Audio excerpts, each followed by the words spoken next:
The fourth and final video talking about all the series of the NL and ALDS. We finally made it. If you've missed all the other three, go watch those first, but this is the final one because this game hasn't started yet as of this recording. 2024 playoffs could not be as hyped as they are now. The Padres sweep the Braves, showing dominance to question whether LA is really favored in the NLDS series. The Orioles fail again with the most hyped rebuild stars in baseball to a team that was 3-7 to finish the series and almost losing their wildcard spot. The Tigers have been the most insanely underrated sleepers I have ever seen. There's also a video for that. Go watch it. The Mets come back to a do-or-die ninth inning against the best closer in the NL with a 3-run home run from what could have been the last at-bat of Pete Alonso's career in a Mets uniform.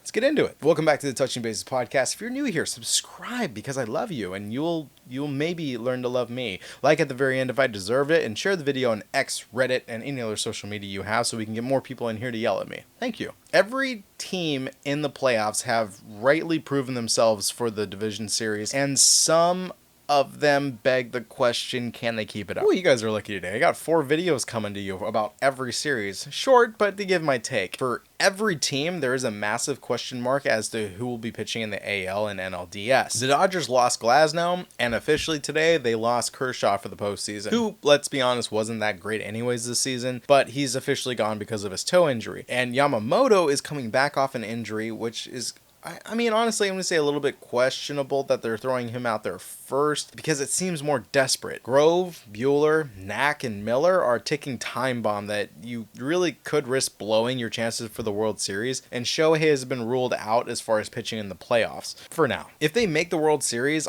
I'm going to call it, I think that they might actually pull Shohei in there if they need him. The only thing really saving the Dodgers from doing 3 games of openers is really Jack Flaherty. I mean, probably the smartest move besides acquiring Tommy Edman from St. Louis, but still only gives them 2 starters for the best of a 5-game series. Now, honestly, it's more like 1.5 starters because, you know, Yama is a kind of a risk. He hasn't thrown more than 5 innings since his return, and the last 2 games he gave up 6 runs combined. Also, I know this isn't relevant, but I've been digging up some stuff, and I'm not exactly sure what I'm finding here, but there is no disclosed record, so it's kind of blocking me from getting an answer. Takana Izoroku was adopted in 1916 by the Yamamoto family. Common practice over there. Well, Izoroku grew up to be very famous, not for really any good reason. He planned and executed Pearl Harbor. Now, I wouldn't exactly say I'm celebrating this, but he was killed in 1943, so obviously there is no direct connection between him and Yoshi, but the family name, wealth, and legacy still follows, and it's odd. The genealogy of this is kind of redacted. You make your own conclusion today, but it seems relevant because Yamamoto could bomb today. Get it? The Padres. Waldron. I like him, but he has had a terrible second half. In June and July, he had a 3.56 ERA. In August and September, he had a 10.13 ERA. Yeah.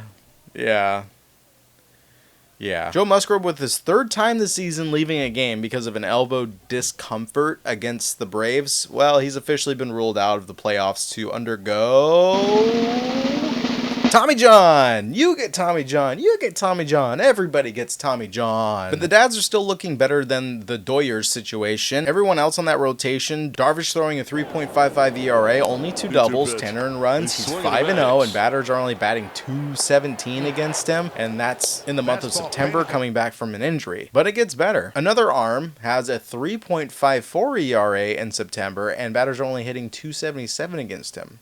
I mean, it's not great, but it's not Cease, and no, it's not King, Martin Perez. When you look at his overall numbers, they aren't very impressive, but going off of most recent starts, he is hard to hit, and these teams weren't the Rockies or the Angels. He gave up no runs against the Motor City Kitties. Shout out to Dallas Braden for the nickname. I stole it from you. Good job. We're looking like a dangerous factor in the ALDS. And the San Francisco Giants. Now, he did have a hiccup against the Arizona Diamondbacks, but if the Padres start him at home, I think he's going to be able to hold his own. Now, those 2 are literally the worst starters that they have, and they are better than most pitchers in most rotations. Cease is still a monster. He can have his moments, but if he's locked in, he's unstoppable. Michael King is coming off of I think, the best outing of the year, if not his career. I can't see that carrying over. I mean, he has a 2.95 ERA this season, and since the All-Star break, he has a 2.10 ERA. His FIP is 256, where the average is a 420, and batters are slugging only 286 against him. He's been incredible. Honestly, if there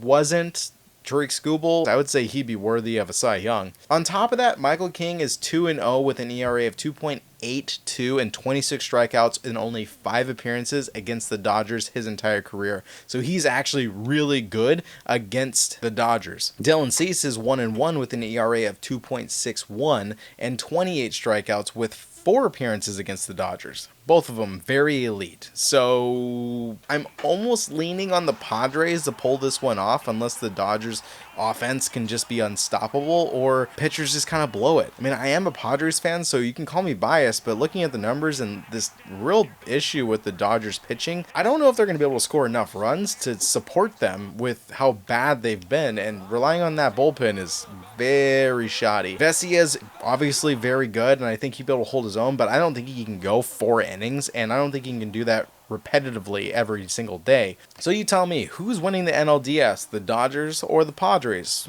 Comment below, and I'm asking you to comment below who you think it's going to be, and then we'll circle back around at the end of this series to see who was right and who was wrong. With the Padres having great pitching, but the Dodgers being a powerhouse offense, you make your call. Leave it down in the comments, subscribe to the channel because it's free, and I love you. And if you're still here, like the video. I'll catch you guys on the next one. Later.